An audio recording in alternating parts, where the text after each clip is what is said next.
All right, ladies and gentlemen, first of all, thank you for coming here to FIA today, to our seminar on the impacts of the U.S. elections on transatlantic relations. This is part of a series that the Center on U.S. Politics and Power, which I lead at FIA, runs. We are very fortunate today to have one of our non-resident fellows, Leo Michel, who is usually in DC. Our eyes and ears there is on a round trip, one might call, in Scandinavia. Part of the reason we can do these events is the Erkko Foundation in Finland, who have for years already funded the Center on U.S. Politics and Power, and now this year agreed to continue doing so for another couple of years. So thank you to them. Back to the Future, of course, to anyone who's a child of the 80s, maybe even later, will recognize that as a movie title. And sometimes looking at the news, whether or not it's discussions on nuclear weapons, transatlantic relations, one might be tempted to reach back to an era of Reagan and Thatcher. I don't know if we have a Thatcher in Europe at the moment, to be seen. Maybe Ursula von der Leyen will in the end turn out to be that. US elections, they could of course be a separate topic, but I am expecting them to come up from a domestic policy perspective also. And in the latter half of the seminar, of course, if people have questions and thoughts, we can engage in some of that. I think we have heard comments from at least one of the candidates, Trump, which are quite worrying even from a domestic US democracy perspective. Speaking here again, Leo Michel, I said he was on a tour. He's been in Stockholm, talking about a paper on what the consensus model in NATO or decision-making means. I know the officials there were interesting, but then also northern Finland, Rovaniemi. And then as a commentator, we have FIA's own Ville Sinkkonen. I noticed some of Ville's papers are there. I can honestly, and not just because he works for me, say I cannot think of a more accomplished researcher in Finland on US grand strategy history. So I greatly look forward to hearing that, Ville's comments on this. We're going to start now with Leo's comments, maybe 25, 30 minutes, then Ville's comment on it. Thereafter, open the floor for questions and discussions. And I think we will leave it at that. Welcome, Leo.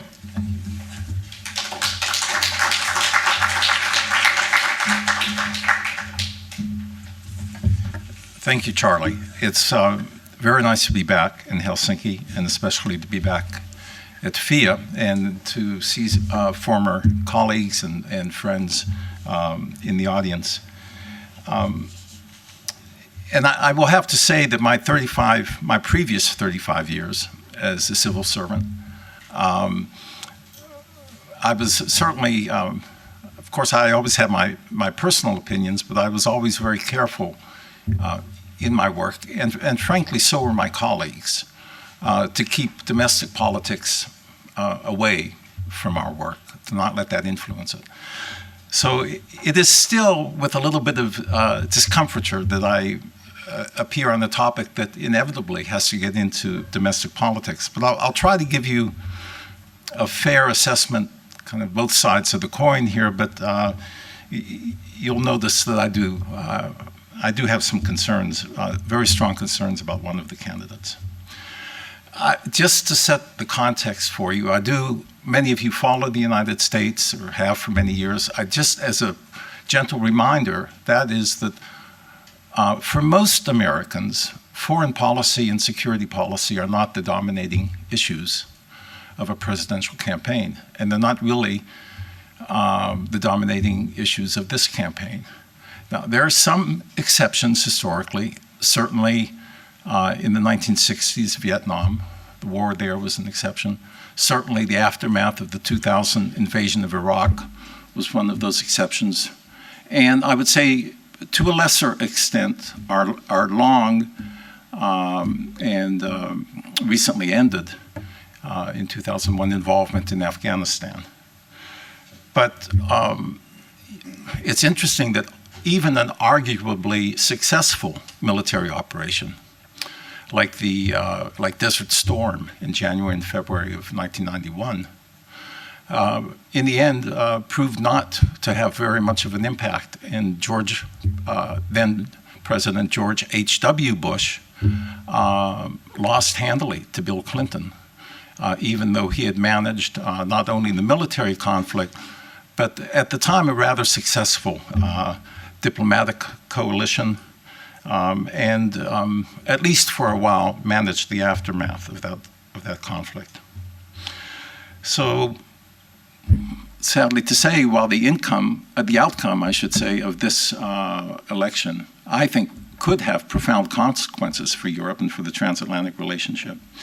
For most Americans, it's really issues such as the state of the economy, reproductive rights, and the hot-button issue of immigration are much more likely to decide votes and the outcome of the election than foreign and defense policy.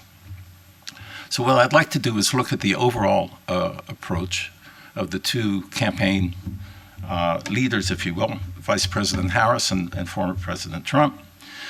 I thought I would give you, and this isn't really insider information, but kind of a sense of how the personnel picks of those candidates may turn out, depending on who wins. And then I want to end with a brief mention of some of the longer-term challenges that we'll face in the United States and that directly or indirectly will impact European and therefore Finnish security. Starting with the Vice President, there's really little evidence that she has played a pivotal role in crafting the Biden administration's transatlantic security approach. And certainly there's no comparison with Dick Cheney's influence when he was vice president over George W. Bush's decisions on Iraq and what was then called the global war on terrorism. And there's no comparison with Joe Biden's well-publicized tussles with Barack Obama over policy toward Afghanistan, or his very important role beginning in 2014 as representing the United States in interactions with Ukraine, particularly U.S. efforts to address the problem of corruption in the Ukrainian government, but also at the same time promoting sanctions on Russia and political reforms in Ukraine. So, but there are reasons for that. I mean, Cheney and Biden had long-standing involvement in national security affairs before they became vice president. And in contrast, Vice President Harris essentially had 2 years as a senator working on the Senate Intelligence Committee. That was one of her two committee assignments. At the time, though, that was focused heavily on looking at Russian intervention, active measures, if you will, in our 2016 election.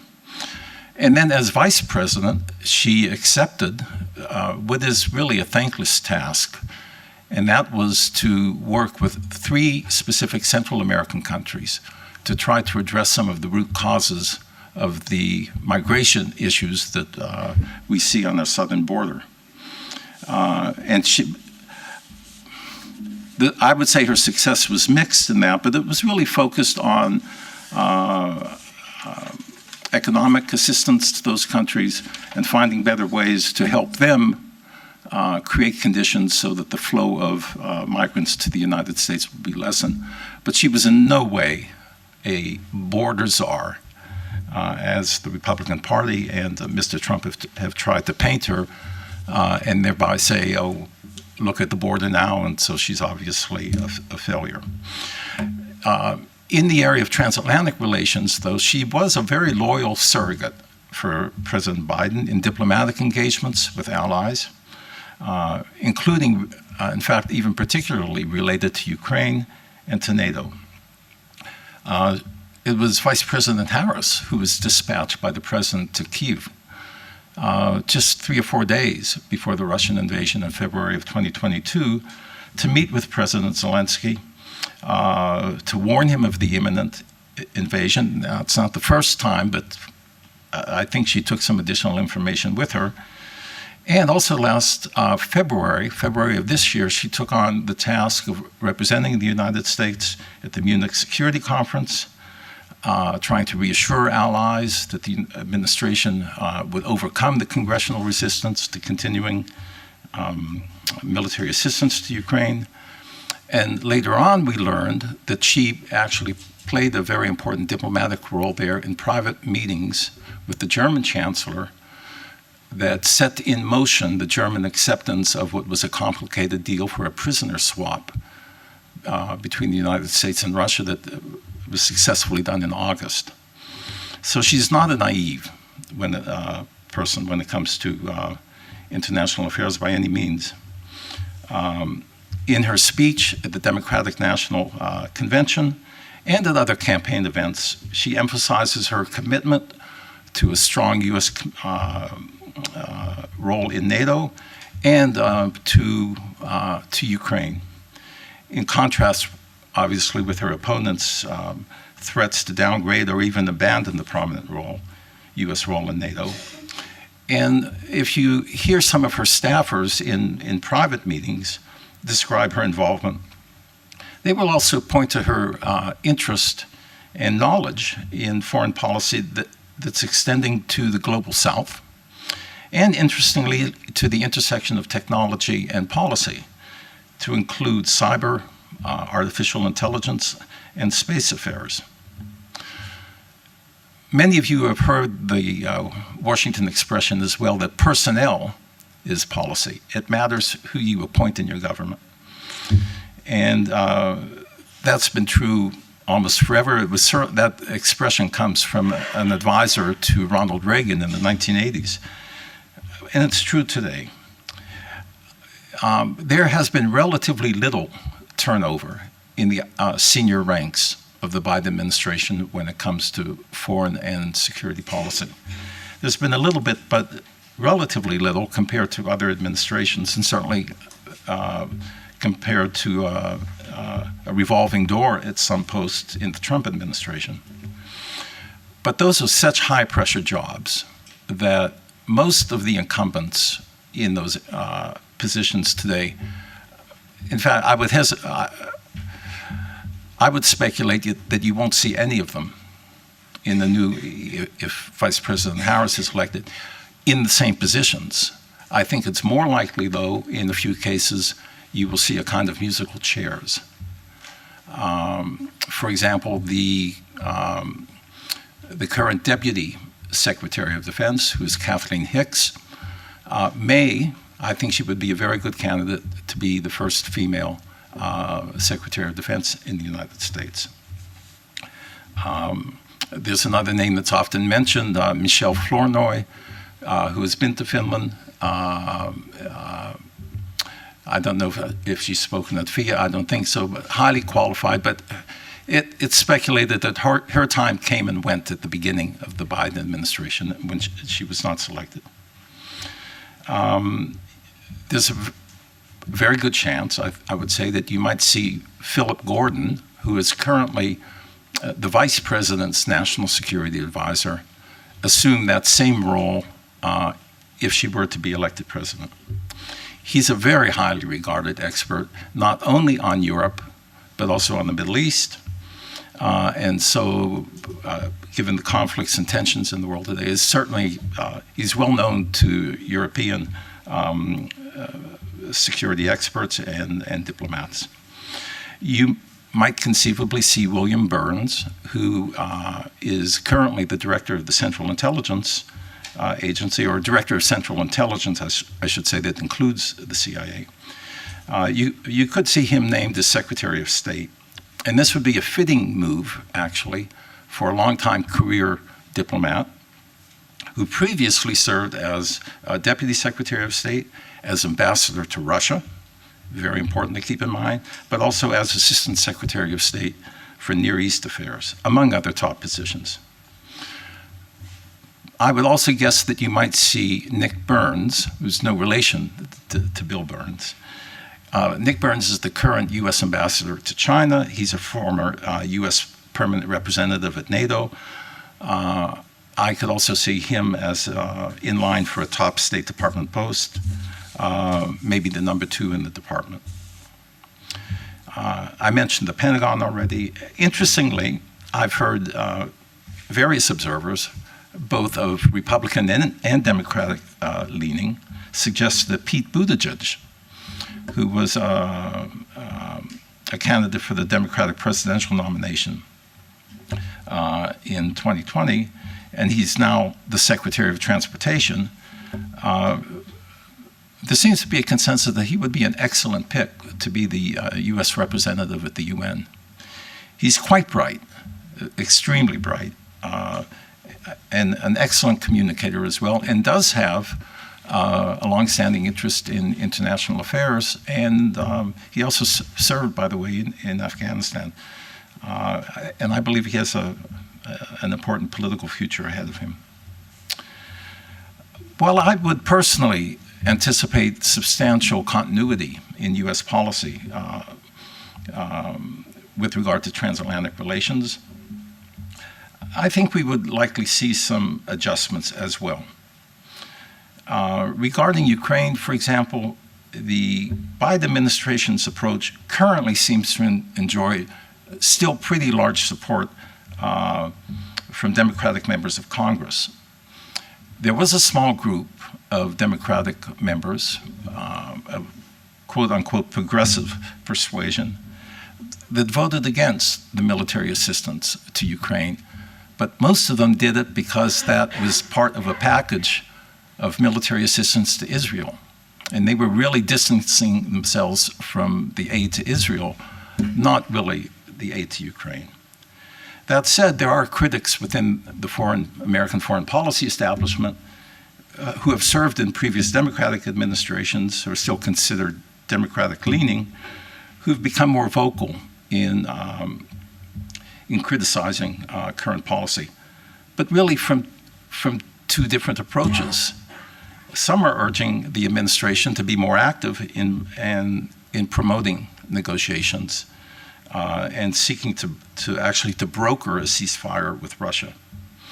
And in their view, this would allow the U.S. and the Western partners to focus on security and eventual reconstruction of the 80% of Ukraine that's still under Ukrainian control, while deferring, perhaps for some years to come, the issue of returning Crimea and the Donbass region to a fully sovereign and independent Ukraine. So that's kind of one part of the spectrum on the Democratic side. There's another part, including some former very high-ranking diplomats, some of whom I see often at the Atlantic Council, and at least 2 retired generals who have served as SACEUR. I'm thinking of General Breedlove and General Clark. And they have argued that with sufficient military and economic aid, Ukraine can still defeat Russia. And in their view, by providing aid to Ukraine that's sufficient to produce a stalemate, but not enough to roll back the Russian territorial gains, the current administration may be, to use the expression, may be seizing defeat from the jaws of victory. That's an active debate that's going on in Washington, and how the vice president feels about that, if she's elected, we'll have to see. We may get some indication, perhaps in the coming days, when we find out what President Biden's decision is on permission for the Ukrainians to use the longer-range ATACMS surface missile to attack Russian military targets inside Russian territory. Right now, there are certain understandings that put a range limitation on that. And then, I mean, broadly speaking, developments on the battle battlefield in Ukraine and Russian moves elsewhere in Europe will factor into the next administration's calculations. But I would just caution you, it is not a foregone conclusion that a potential President Harris, would see the balance of risks versus benefits of more active U.S. and more active and intense NATO assistance to Ukraine versus the risks of a wider conflict with Russia, which Putin keeps threatening. It's not sure, and I certainly don't know, if she will make that calculation of risk versus benefit in the same way. So continuity broadly, yes, but it doesn't mean exactly the same. Also, if the Republicans manage to retain their very slim majority, dysfunctional majority, I might add, in the House of Representatives, and or take control of the Senate, and there are 3 or 4 very hotly contended Senate contests right now. If that happens, they could, to some extent, tie the president's hands, as we saw with what happened earlier this year. Some of their members, I'm sure, would be tempted to oppose aid to Ukraine, or at a minimum, tie it to the hope for concessions in other areas. Turning to Mr. Trump and his campaign, I have to tell you, there's really no way that one can sugarcoat his public statements about NATO, the European Union, Russia, and Ukraine. If you're not familiar with it, in the last few months in the United States, a new kind of political jargon, political expression has come up called sane washing. You might be familiar with greenwashing, and that is to give a more environmental veneer to certain policies as a justification. Sane washing has been occurring more and more, where supporters or defenders of the former president and his vice presidential running mate will take insane statements and either ignore them or say, oh, what they really meant to say was this. That is sane washing, and that is what's going on, I'm afraid, to an alarming degree in the current campaign. Many in this audience will recall his remarks at a campaign rally last February, when he told supporters that, and whether this is a true story or fictional, nobody really knows, it may be true, more or less. He told his supporters that while president, he warned an unnamed European leader that if his country was delinquent in their payments to NATO. It's another story, but a very misleading charge to begin with. But Trump said in that case, if that leader were delinquent, he would, quote, encourage them, meaning Russia, to do whatever the hell they want, unquote. In a July interview, this past July, with Bloomberg Businessweek, he accused the EU of, quote, treating us violently. And he reiterated his promise to impose a 10% across-the-board tariff on all goods. And by the way, he cited Germany and Scotland as particular offenders, implying, of course, that Scotland is an independent country and belonged to the EU. In recent months, he has hinted that he would be disposed to lift sanctions on Russia if he were elected. And he actually praised Mr. Putin, not President Biden, for, quote, another great deal with the August prisoner swap that I mentioned earlier. If you're already following the campaign, you're probably familiar with Trump's repeated statements that if he were elected, he would end the war in Ukraine within 24 hours, perhaps even before he assumed office next January. He did not publicly attack the Republican Speaker of the House's compromise last April, where he actually came out and supported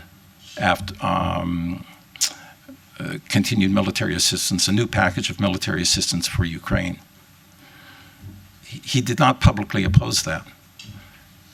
But it was Mr. Trump's statements 6 months earlier warning Republicans that if they approved any assistance to Ukraine, that he would support opponents in the primary elections at the time, which brought the whole U.S. aid program to a halt anyway, so that there was a 4-month interruption of military assistance going to Ukraine, with some very serious results that cost Ukrainian lives. He's also picked a running mate, J.D. Vance, who's made no secret of his views on Ukraine.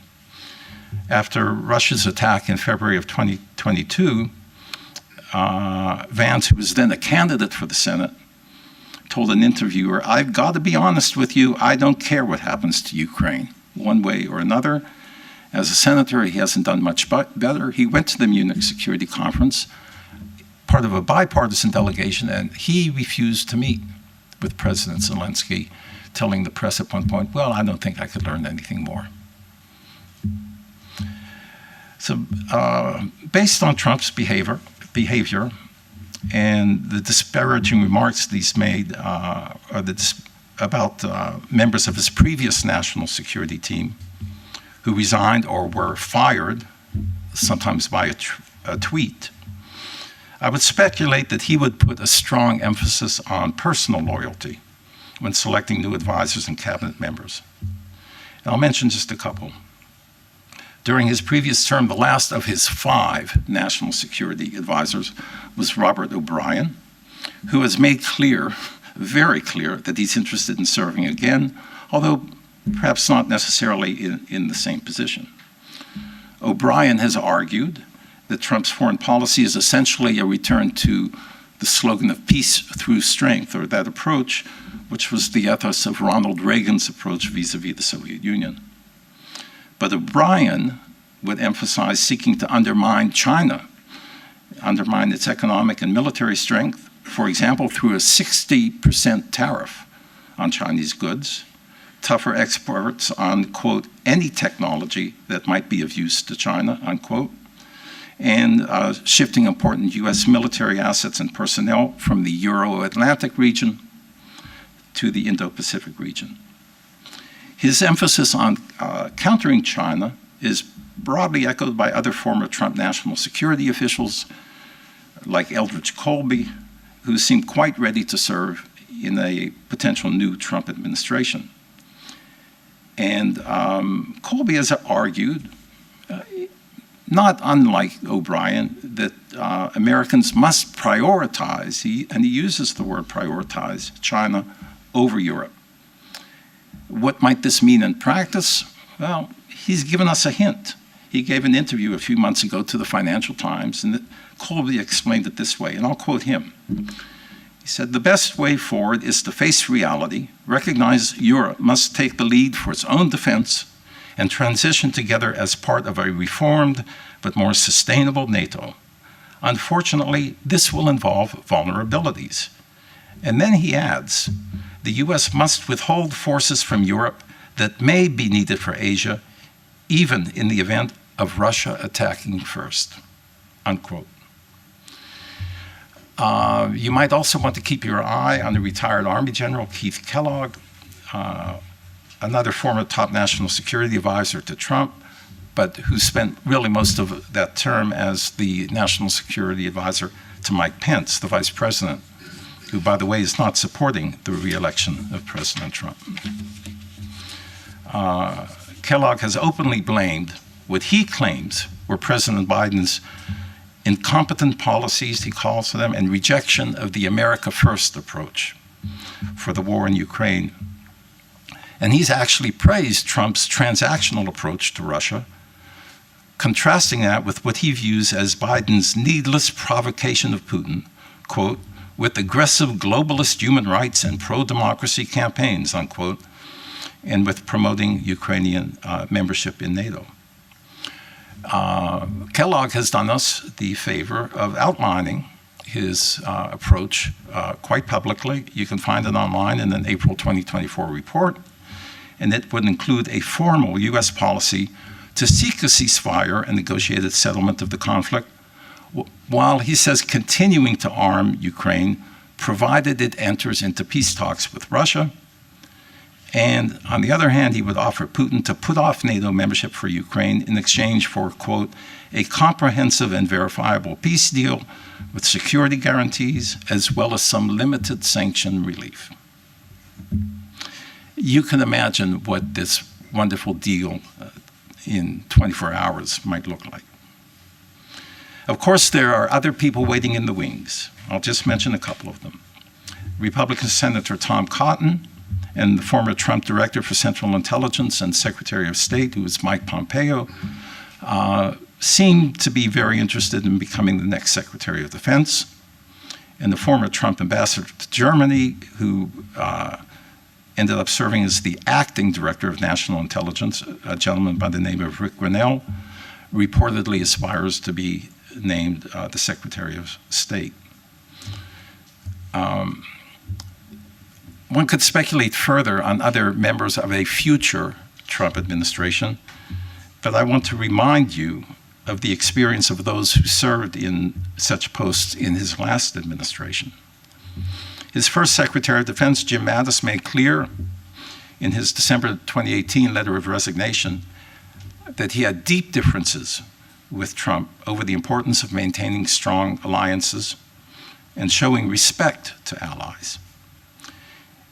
In June 2020, he further excoriated Trump's militarized response to the domestic unrest that followed the murder of George Floyd, writing, quote, Donald Trump is the first president in my lifetime who does not try to unite the American people.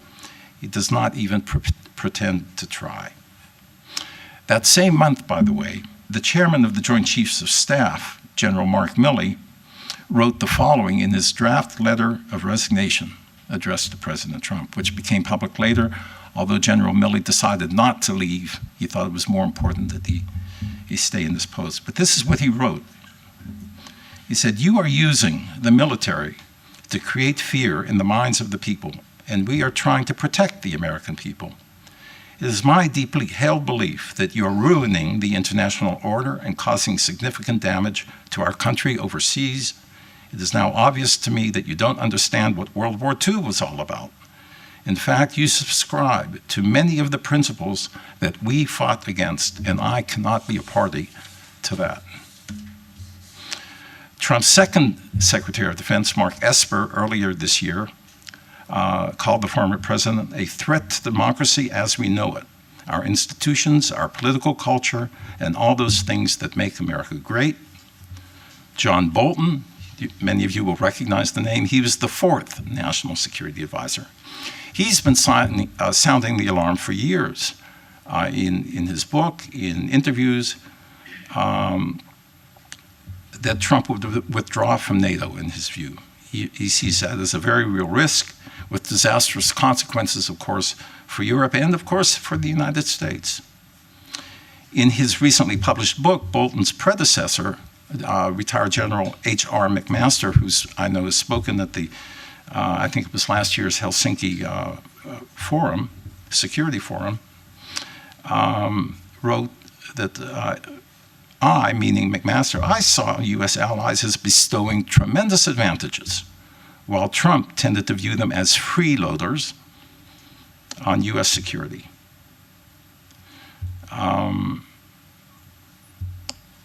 If you haven't seen it, you may notice that yesterday, the New York Times reported that some 100 former very senior military officers and diplomats, civilian officials, and even some Republican congressmen, and this was a bipartisan group, signed an open letter that says in part that the former president is simply unfit for leadership, for any post of public confidence.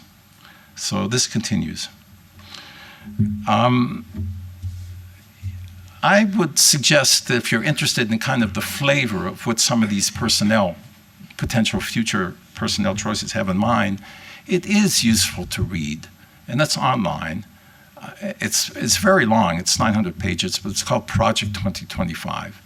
This is led by a very conservative think tank, the Heritage Foundation, or a group from that, but with others. The chapter on future defense policy is written by Chris Miller, who was the last, not confirmed by the Senate, but he was the acting Secretary of Defense at the end of the the Trump administration. And there was a former Trump official who wrote a chapter on the future of the State Department.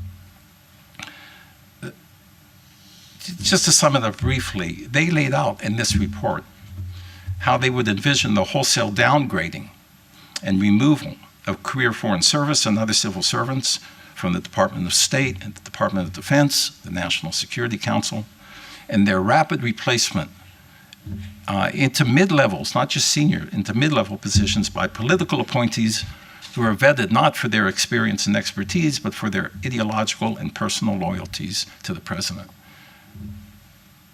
Take a look at the report, and you can judge for yourself. And I would point out even the intelligence community, where I served at the beginning of my career, would not necessarily be protected from those trends. I'm going to conclude now with just a few lessons that we've hopefully learned, or in some cases relearned over the past 8 years. As you can tell from my remarks, I believe it matters greatly for transatlantic relations who wins the White House.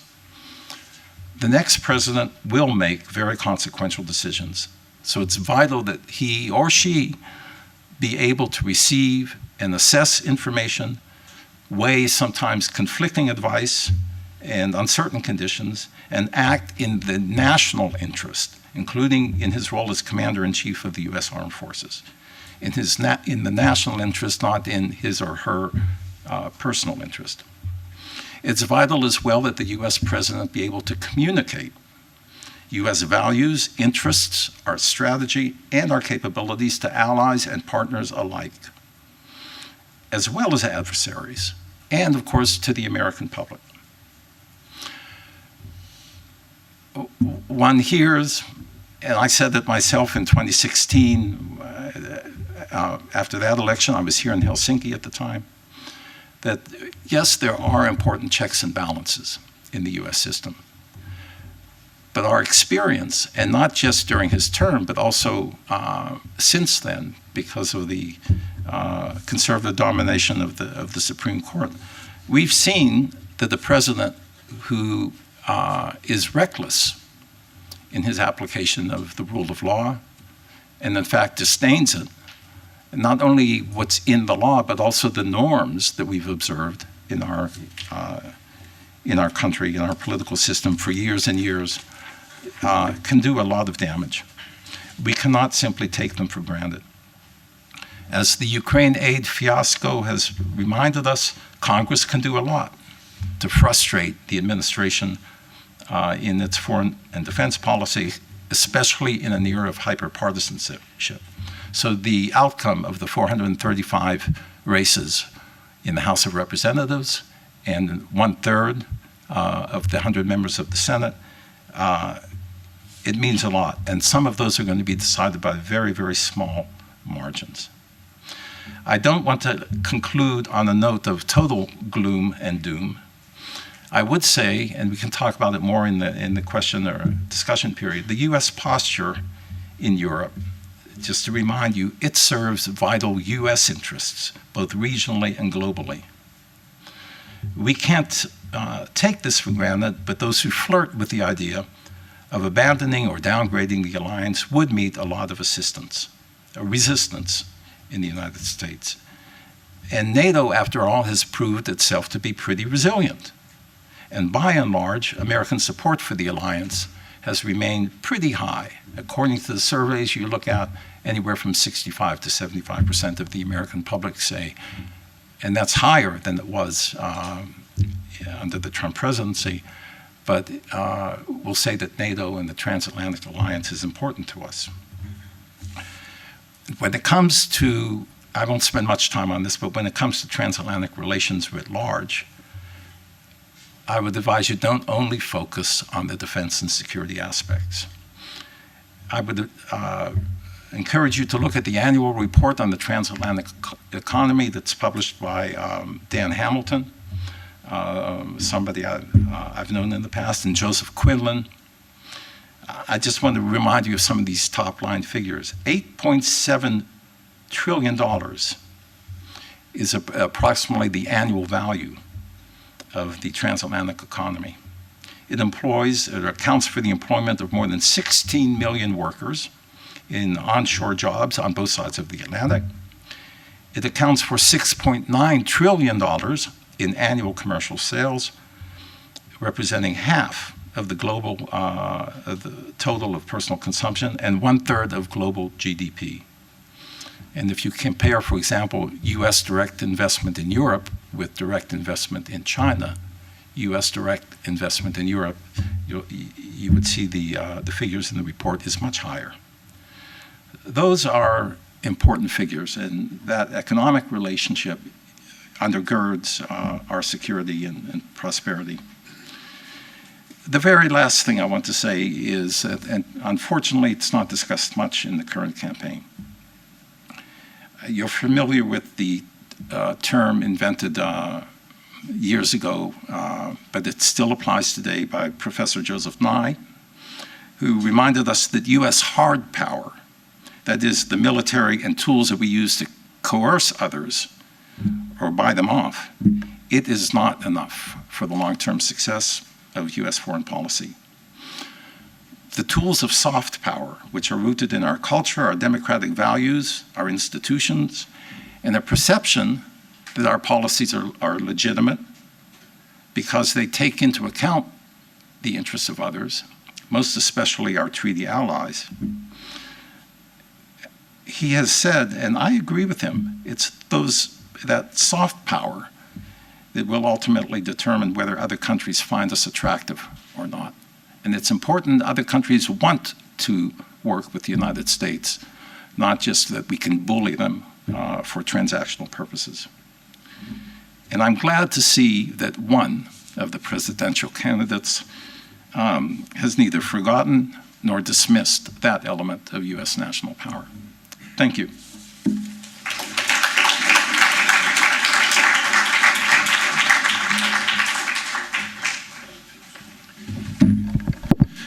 Thank you, Leo, for a great tour. I wonder in what other countries, not just candidates or leaders, but their advisors and ministers get so much speculation as those who may serve in U.S. senior positions. I'm thinking even of the Finnish presidential elections, how much time we spent thinking about who is Alexander Stubb going to pick for this specific position, or who's going to advise him, and so on. So it's fascinating, but extremely telling of the power of those individuals, but also of the power of the United States. I think Finnish senior officials do a wonderful job, but it is more likely that Jake Sullivan has greater impact on global affairs than one of our senior officials. It's just simply a fact. Now, I look forward to hearing, I know Ville has some prepared thoughts, but also is going to reflect on Leo's comments. Take it away. Thanks, Charlie.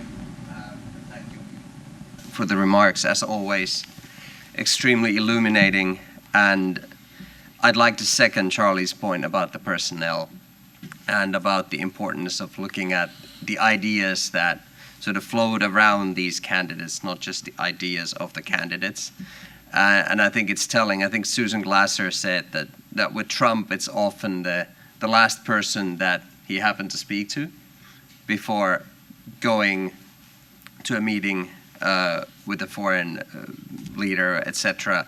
You know, whatever was top of mind was usually what then came out of Trump's mouth. So this is actually something to keep in mind. So the people around him, and certainly the same is the case for people who have, let's say, more ingrained or developed foreign policy views of their own. You know, it has an impact. So that's an important point. I'm going to make 4 points, 4 T's. First of them is temporality, in the spirit of our Back to the Future framing of this seminar. I think Leo already touched on this. I'm going to take a slightly longer term view. So there are certain ideational trends. I'm glad, Leo, you brought up soft power, that actually pull the U.S. in both shall we say, less engaged and more unilateral direction with respect to Europe specifically. And I think these trends are important to keep in mind regardless of who ends up winning the White House. There are calls for a more restrained foreign policy on both the left and the right. Now, what this means for sort of, let's say, progressive Democrats on the left and what it means for the conservative Republicans on the right might be slightly different, but these calls exist nonetheless. There's been an increasing reticence towards free trade in the United States writ large. Trump had his America First agenda, Biden has had his foreign policy for the middle class. And there is what we could call the ascent of industrial policy in the United States, especially when it comes to strategic technologies that Leo already mentioned.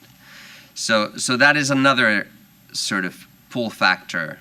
The US is not going to be reinvigorating the TTIP negotiations during a Harris administration. I would be extremely surprised. Certainly would not be doing it under a Trump administration. And there is another key trend, which is the centrality of what we could call great power or strategic competition, depends on who you ask. And in this framing, which is quite prominent in Washington policy circles, China is seen as the long-term threat, pacing threat, I think is the current term used by the administration right now, and Russia is viewed as the acute threat. Now that will tell you something about the temporal viewpoint of the United States when it comes to my next point, which is theaters. The Indo-Pacific theater is becoming increasingly important for the United States, and this will inevitably have an impact on US posture vis-a-vis Europe and US posture vis-a-vis the Middle East some years down the line. Now, you could also say that the US has been trying to pivot to Asia since the Obama administration, but I venture that it will keep trying in the coming years. And this comes back to the great power competition framing and the pacing threat versus acute threat.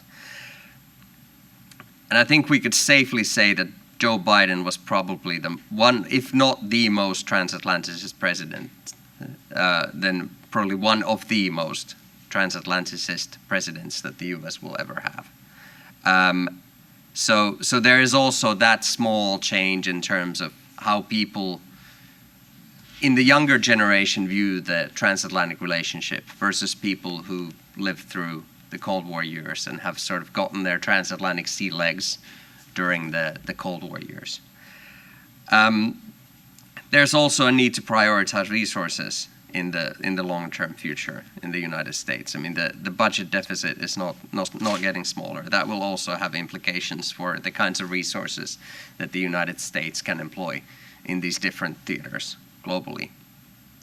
So this kind of sounds like there's an urgent need for European allies to do more, even more for European security than it is currently doing. And this need is going to persist regardless of who happens to sit in the White House. I think that's something that we should be under no illusions about.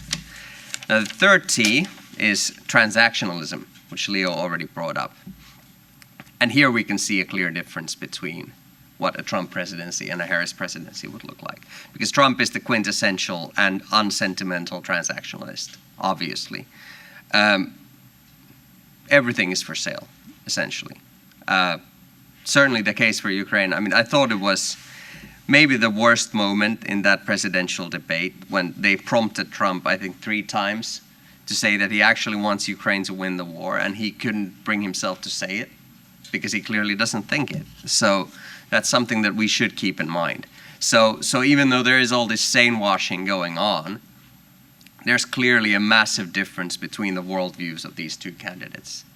That remains to be the case. Like there is no way to kind of dance around this issue. There's a massive difference, and that is going to have policy implications, regardless of what somebody might tell you. Of course, you know, there is a level of transactionalism always going on in foreign and security policy because countries are fundamentally concerned about their own interests. And in the case of the US during the Biden administration, you could say that the AUKUS agreement is an example where you prioritize the concerns of certain allies over the concerns of others. I mean, France was not happy about the AUKUS agreement, obviously. The Biden administration was criticized about how it handled Europe, or let's say how it conversed with Europe prior to leaving Afghanistan. So there's always going to be friction, but certainly I venture that the level of friction is going to be totally different under a Trump administration versus a Biden administration. And we have, 4 years of Trump to prove that point. And my final T, and this is, I tried to go for 4 T's, so I'm actually taking suggestions for what to call the 4th T, but I'm calling it tricks. And part of this kind of undermines my own argument about long-term trends, but I'm going to run with it anyway. And tricks, because the world can play tricks on your best laid plans. That remains to be the case. And we've seen this in the Biden era. So when Biden came into the White House, I venture that he essentially wanted to park the US-Russia relationship in a garage or garage, depending on which pronunciation one prefers. He wanted to visit it from time to time, like your old, Dodge from the 1960s, that you kind of take a spin and then you put it back in the garage and then you revisit, maybe in 6 months or a year or whatever. And he wanted to get out of Afghanistan, and then he wanted to focus more on the Indo-Pacific. That didn't happen, obviously, because the world can play tricks on you. And we can, of course, think of various known unknowns, to quote Rumsfeld, that can throw a lot of the kind of prognostication that we are now engaged in, totally throw it under the proverbial bus. So that's my remarks. I really want to underline the fact that the kind of knowledge that Leo just gave us, it's not publicly available currently in Finland in any shape or form. I think it was great that you laid out the different personnel and what impact they might have on the policies of these presidential candidates. So thank you so much.